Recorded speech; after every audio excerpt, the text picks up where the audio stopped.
Hey guys, back here with another video. This time I'm going to be showing the Panasonic Lumix DMC FZ1000. And this is basically the direct competitor to the Sony RX10, which uses very similar sensors. Some rumors have it that they're actually using the same sensor. It is a 1-inch 20 megapixel sensor, and this camera uses a Leica 25-400 f2.8 to f4 lens. So it's not going to be like the straight f2.8 that you find on the RX10, but the RX10 only goes out to 200, whereas this goes to 400. The aperture equivalent on a 35mm full frame would be actually f7.6 to 10.8. And that's not the lack of light gathering, that's just the depth of field sharpness that you're going to get. So if you're shooting on a full frame, it'd be equivalent to shooting at 7.6 instead of 2.8. So you won't get the nice background separation, the bokeh that you would get. It uses 15 elements in 11 groups, including 4 ED and 5 aspherical lenses. It goes from ISO 125 to 12,800 and expands to 80 to 25,600. Although, to be honest, guys, on these 1-inch type sensors, I won't go probably much past 8 or 1,600 just to be on a safe side, so you don't get major noise going on. Shutter goes from 60 seconds to 1/16,000th of a second, and it does have an electronic shutter as well as a mechanical option. And I guess the electronic shutter has the near silent operation. Downside of using electronic shutter is that the moving subjects may appear distorted by the rolling shutter effect. It does go to 12 frames per second burst, has a 5-axis image stabilization, 49 autofocus points. And this one uses what they call the, quote, depth from defocus, unquote, technology. So basically, the moment that you halfway press the shutter release, the FZ1000 quickly takes 2 exposures and determines the distance to the subject by the comparing sharpness. That leads to less of hunting. That can be an issue with contrast detect AF systems. This also has a 921,000 dot 3-inch flip-out articulating LCD screen. I really like these. Same as the type of screen you would see on what I'm shooting right now with the Panasonic FZ200. And I really like that just for the fact that you can open up the screen and flip it out, and you don't have to crane your neck at weird angles. So that's really nice for that. And you can, of course, do selfies and what have you. But that is a really, really, really handy feature to have, in my opinion. I guess that's a holdover from the old camcorder days. And then it has 2,359,000 dot 100% coverage LCD viewfinder in here. So you have the option of one or the other.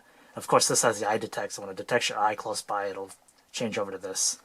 That can be annoying sometimes when your hand gets in the way or whatever, it switches between the screens. That can be shut off, though. It's not too big of a deal. And it does have built-in Wi-Fi with NFC remote control. On the Wi-Fi, you can use the Panasonic Image app, and it's free from download. Use on your smartphone. I'll show you that in a second. It does have the nice pop-up flash with the ability to control 3 external flashes, just kind of like the Nikon CLS system, which is kind of cool. So you can wirelessly control those. It does have in-camera RAW processing, has built-in time-lapse recording, and you'll get about 360 shots from one battery charge. The nice thing about that is it actually uses this exact same battery and charger as the FZ200, so I'm excited about that. Panasonic's pretty cool in trying to standardize that. The dimensions are 137 by 99 by 131 millimeters, so basically 5.39 by 3.9 by 5.16 inches. It weighs in at 831 grams, 1.83 pounds, or 29.31 ounces. So the main selling point for me on this camera is actually the video capability of it. The still, it's a 1-inch sensor. So you're not going to get super tack sharp low light performance like you would from probably even like a Micro Four Thirds or an APS-C size. But the video, for the money, I picked this up. I originally got the RX10, but the FZ1000 actually went on sale from an online popular retailer named after a famous forest in South America. They had it for $700. I think this originally went for $900, so this is at $700-ish. That's still $300 less than the RX10, and you're getting a lot for your money. Granted, the RX10 has a little slightly better build quality in my opinion, but the video on this is just awesome. It inherits some of the awesome features of the bigger brother. It's the GH4, which I really like. I still might get that one just for the video. It's got some really awesome video in a nice magnesium weather sealed body, which this is not weather sealed. It's kind of plasticky with a rubbery texture to it. It's not the worst thing in the world. As you can see, the zoom goes out. It's pretty hefty. Size-wise, it's not small by any stretches your imagination, but you know what? It's not as bulky or heavy as a DSLR setup that you'd be carrying with you too, so that's something to be considered. The focal range length, if you don't want to change lenses, or if you're out and about and you don't want to carry a bag full of lenses, this is probably not a bad alternative. It's good hiking and travel camera. If you were to get one camera and you want to spend under $1,000 and you don't need all those lenses or what have you, the FZ1000 is quite a competitor. So going back to the video, that's my main selling point. That and the $700 price point. I'm like, wow, I have to check that out. So it does shoot 4K video, what they call Ultra HD or UHD, and it shoots it at 3840 by 2160 at 30p and 24p. Now, in order to shoot in the 4K format, you have to select the top dial, and you got to change it to the movie manual mode there. So if you don't have it in this setting, it won't shoot in 4K. I had it in like an aperture and shutter. I'm like, why isn't it shooting 4K? Then that's why. So it also shoots full HD in 1920 by 1080 at 60p, 60i, 30p, and 24p. It shoots in standard HD, just HD, I guess, which is 1280 by 720 at 30p, and it also shoots in the VGA non-HD, the square format, by 640 by 480 at 30p. So if you want to save on file size, I don't know why you would shoot in that format, since everything shoots, or a lot of devices are capable of showing at least HD, 1280 by 720. It records in both AVCHD and MP4 format. So in AVCHD, it shoots in progressive 1920 by 1080 at 60p at 28 megabits per second with Dolby Digital. And it also shoots at 60i at 17 megabits per second and 24p at 24 megabits per second. So you definitely got some options there. So yeah, you can shoot in 1920 by 1080 at both 60i in 17 megabits and 24 megabits, and gives you the 1920 by 1080 at 24p at 24 megabits per second. In the MP4 format, it'll shoot in the 4K, so it doesn't shoot 4K in AVCHD, it only shoots in MP4. So when you shoot an MP4, it'll shoot at 3840 by 2160 at 30 and 24p at 100 megabits per second, and that's pretty exciting. So you're getting a lot of data. I believe the Sony RX10 maxes out at 50 megabits per second at 1080. That's not bad, but this will shoot at 100. So if you want like clean 1080 footage, shoot at 4K at 100, and you can downsample in your editor, and you'll get some really nice 1080 footage. It does take some extra computing power and obviously processing time, but if you're interested in that, you can still shoot in that format. It also has slow motion 120 frames per second, which records an MP4 at full HD 30 frames per second. And in that format, you can't change exposure format quality settings. So you can't change the format or quality settings, and there's no audio recorded. So it does 120 at 1080 HD, which is pretty impressive. In 4K, the 3840 by 2160 video at 30p MP4 ability to zoom in and crop, like I said before, to 1080 from 4K footage is pretty exciting. The FZ1000 also offers 4K Ultra HD by taking 3840 by 2160 pixel crop straight from the middle of the 5472 by 3648 pixel sensor. So basically what that does is it doesn't like snap it and then downsize sample. It actually crops in a little bit. So if this is the frame, you're probably cropping like, like that-ish? Yeah, about that much. So you're getting a direct pixel crop. You're not I mean, yeah, you're not getting downsampling, which is pretty exciting. And what that does, it basically results in significantly reduced field of view compared to shooting in still photos at native resolution. But the benefit is the complete absence of scaling, thereby allowing the 4K mode on the FZ1000 to avoid what they call the undesirable moire artifacts, in most cameras. So yeah, a lot of cameras when they shoot, and it scales it down, you get the little stair-stepping moire as it's moving around.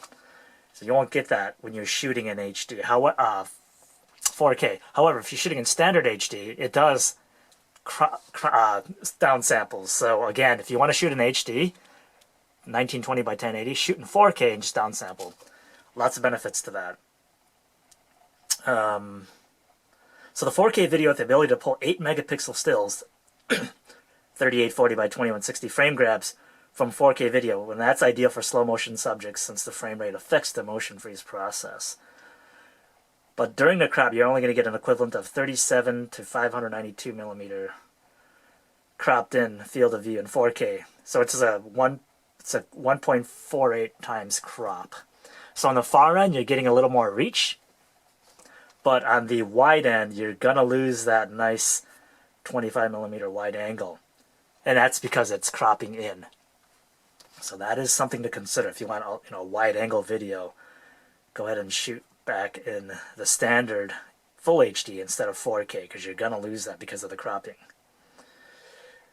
The other cool thing, yeah, the ability to capture the 4K stills from a 4K video allows for 4:3, 3:2, 16:9, and 1:1, basically, 1:1 for the square format. And it does allow for full exposure control, so you can set your desired shutter speed to get that higher shutter speed needed to pull stills from a video.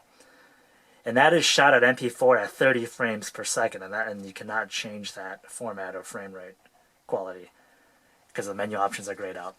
But that's pretty exciting, because if you're shooting a video, let's say your dog's running around, or race cars, or what have you, and you want to catch that right moment, even like a baseball, like a bat hitting the ball, you can freeze it pull the 4K video, and then go frame by frame and freeze right where it happens, and then pull a still from it. It's pretty exciting. I mean, it's got a lot of potential for that. But again, it does shoot at 30p, so it's not like it's shooting at 60. It would be really nice if it can shoot at 120 and pull it from there. You get some really nice things. So basically, it's like having a shutter speed set to 30 frames per second. It's pretty exciting. I'm anxious to try that out.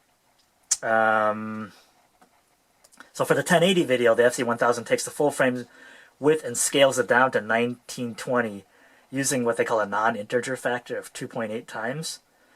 I guess the benefit is 1080 footage shares the same horizontal view as shooting stills, but the downside again is that the potential for more artifacts from a non-integer scaling factor. So basically, it's gonna snap it at a certain size, and it's gonna scale down. So anytime you scale down, you're gonna have some artifacts popping up.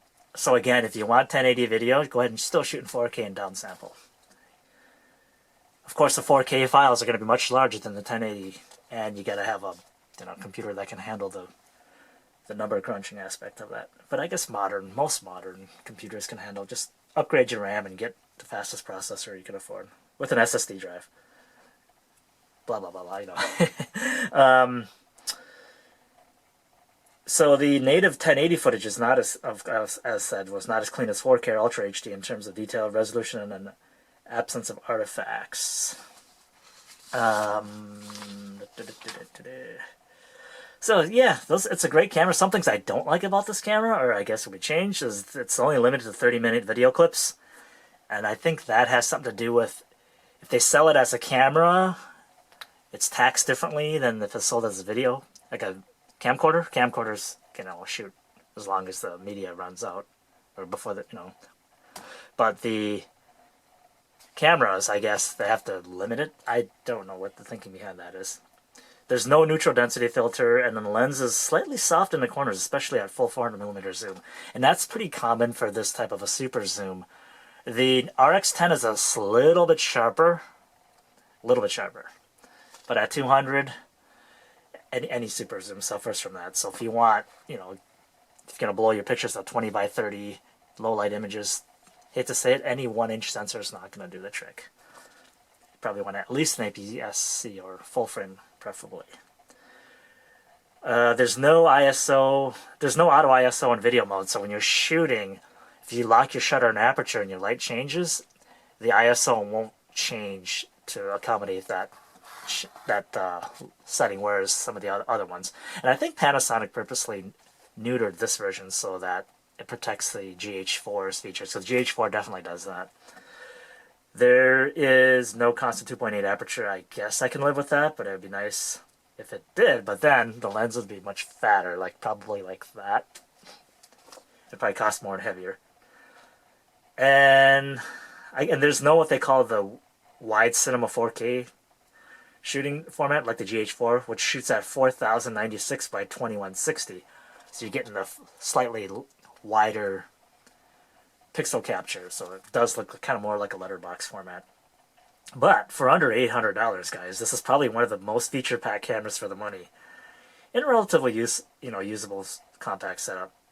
I mean, not having to change lenses in mid-shoot and having 4K at 100 megabit rate for an all-around take-anywhere camera setup is not a bad thing. I mean, there's not much bad things I could say about it. And like I said, I picked this up for around 700, so I can't complain too much. And of course, the flip-out screen is really, really awesome here. Just let me show you. Zoom in on here. I don't know if you can see that. Kill the light.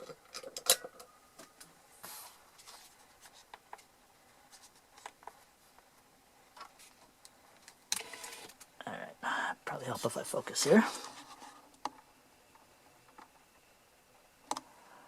Alright.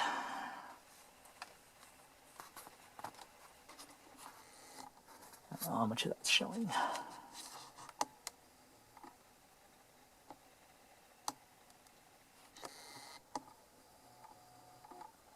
Yeah, I'm using the FZ200.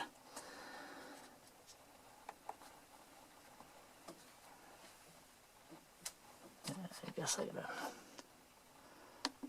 tone the exposure down a little bit. But yeah, so you got the different menu options here. So here I wanted to show you, if you want to capture a 4K still, you actually have to select it from the menu. So when the 4K option is off, like you see there,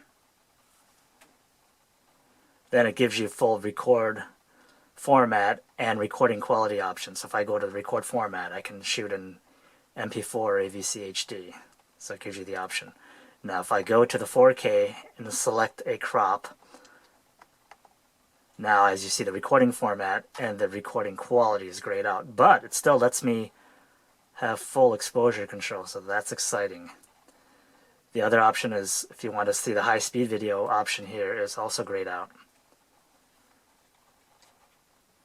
So when you want to capture 4K, it doesn't do it by default. You have to set it in the menu. Now, if the 4K photo grab off, then it allows you to select the high speed. And then when you turn that on, it'll show you that it is actually shooting in HD by 30p, 120. So that can't be changed. So I'm going to shut this off. Just give you a quick run through of this. So under AVCHD, then I go to recording quality. So it gives me the AVCHD progressive 1920 1080 60p. Then gives you 60i at 17 megabits per second. Then gives you 16i interlaced at 24 megabits per second. And then you have the 24p. 24p is only available in AVCHD for 1080. Now, if I want to shoot 4K, you notice 4K wasn't available in AVCHD. Now in 4K, I can do 640 by 40 30p, then I can do 1280 by 720 at 30p, 10 megabits per second, then I can go up to 30p at 20 meg per second, then I can go to the 1920 by 1080 60p at 28 megabits.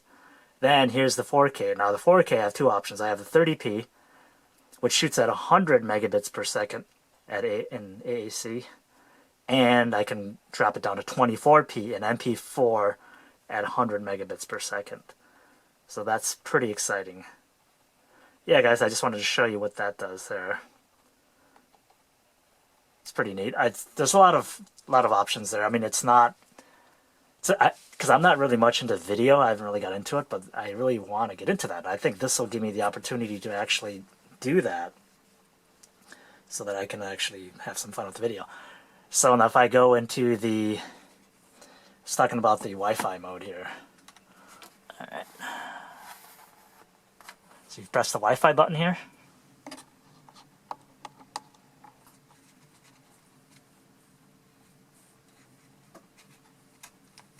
So it's the phone. Sorry, here we go. Okay, there we go. So you press that, and the blue light turns on here, indicating Wi-Fi operation.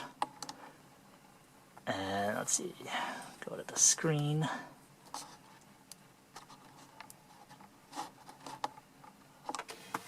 Okay, it's just the lens retracting. So here it lets me choose what I want to do. And we'll say new connection, remote shooting, and then you could take your smartphone and scan the QR code, or you can actually launch the app, which I'm going to do here in a second. Of course, you have to turn on your Wi-Fi.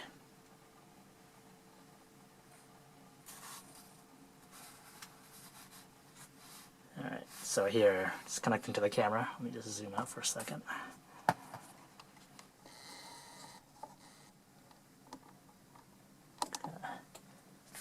Alright, so once I have my smartphone on,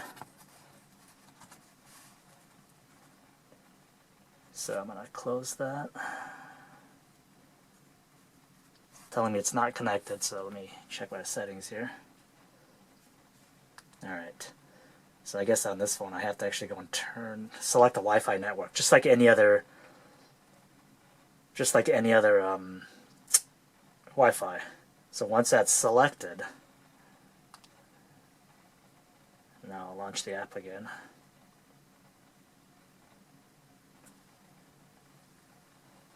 So here we go.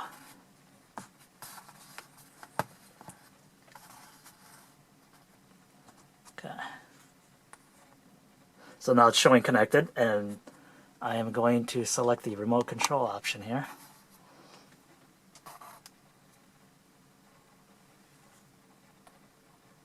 Or live control.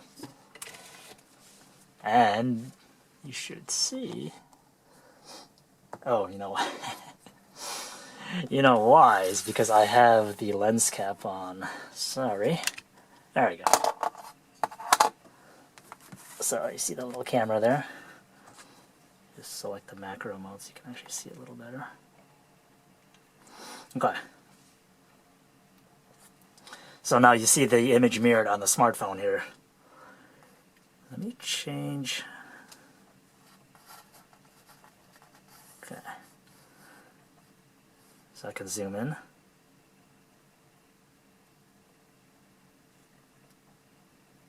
Zoom back out. And also, cool thing about that is I can change the focus points. So just tap on here. I mean, this is just the Panasonic box, but the depth of field would change if I had a 3D object in there. So yeah, it doesn't, the flip out screen doesn't have touchscreen, but if you really miss the touchscreen, I guess you can use the remote app. And here you can see the voice, the audio picking up as I'm talking here. Let's try to zoom in a little more, I can show you. I try to do these videos in one take, that way there's not much editing going on. That way you get everything in here. Yeah, so, alright. So here I'm in video mode, so if I tap this, it actually starts recording the video here. And I stop. I can't take a picture because I'm in the video mode. However, now I could zoom in. There you go.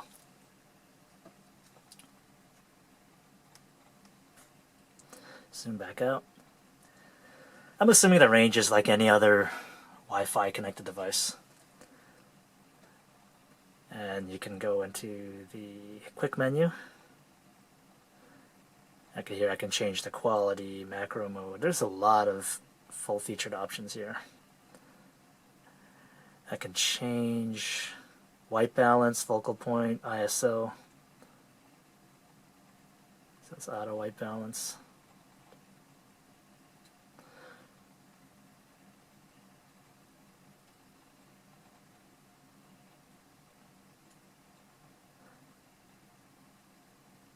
I can change the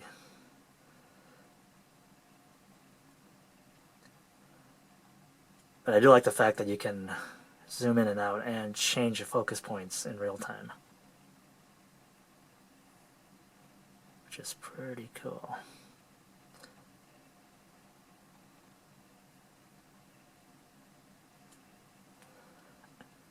Again, I could take a picture here, or I can do video. So right now, it's recording. Stop the video. But it can't do 4K unless I change the menu back to the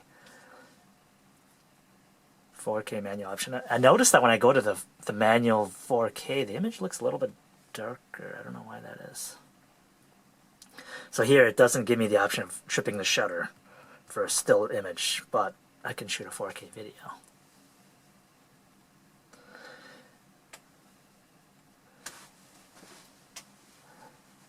Stop. Let me go into the 4K video capture, or stills from a 4K, and I'll show you how that works. Okay, so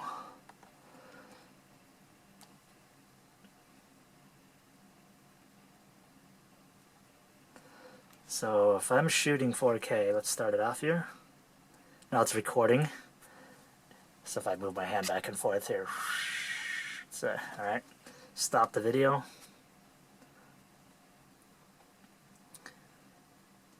I'm still connected to the Wi-Fi, but I'll just use the controls here on the camera. So if I go to, there's my video. And if I hit the, can you see that? Probably not. But if I hit the play button, plays the video, then I stop. Oop. So you see that. And I stop it, and if I advance the jog dial here, see how it like moves from frame to frame? It's a little blurry in here because it's not as bright. So let's say I want to go back and capture one of the moments in time here. Let's say for some reason I want to picture that blurry hand going by. You just hit save. And there's my still 8 megapixel image extracted from the 4K video. That's pretty cool. It's got some potential. Let me shut this Wi-Fi off here.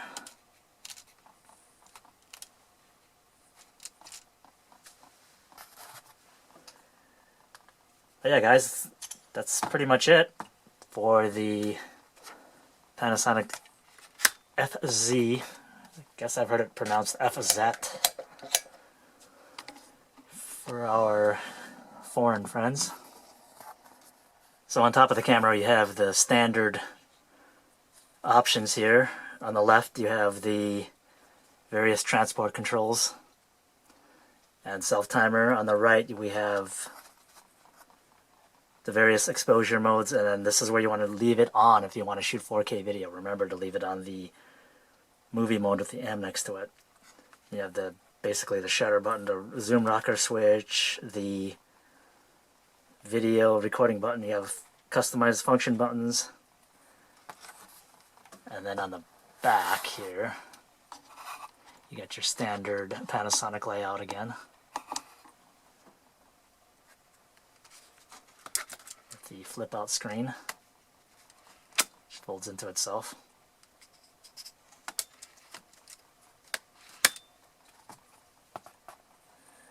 And you have the various transport controls here. And on the left side of the camera, that's where all your lens controls are. There you have the zoom and focus. You can select the behavior of this ring. You want it to act as a zoom or a focus ring. And then here, of course, you have the image stabilization. Toggle that on or off. Optical image stabilization. Let's see. Yep. And then you got the ring here. And the bottom of the camera, nothing special. Tripod socket's not in line with the lens, but not a big deal. Let's see, I'll open up the battery cover. I guess this model is made in Japan.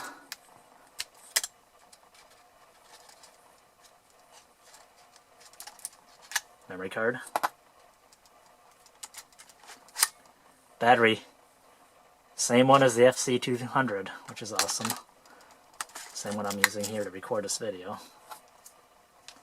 They recommend you use the, ultra high speed cards for 4K video.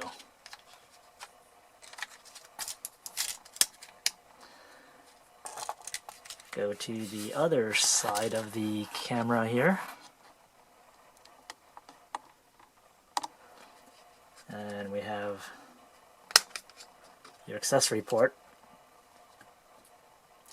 I don't know how well that shows up there. So basically you have one socket. The top socket is remote, then you have the HDMI, and then you have the, looks like a mini or micro USB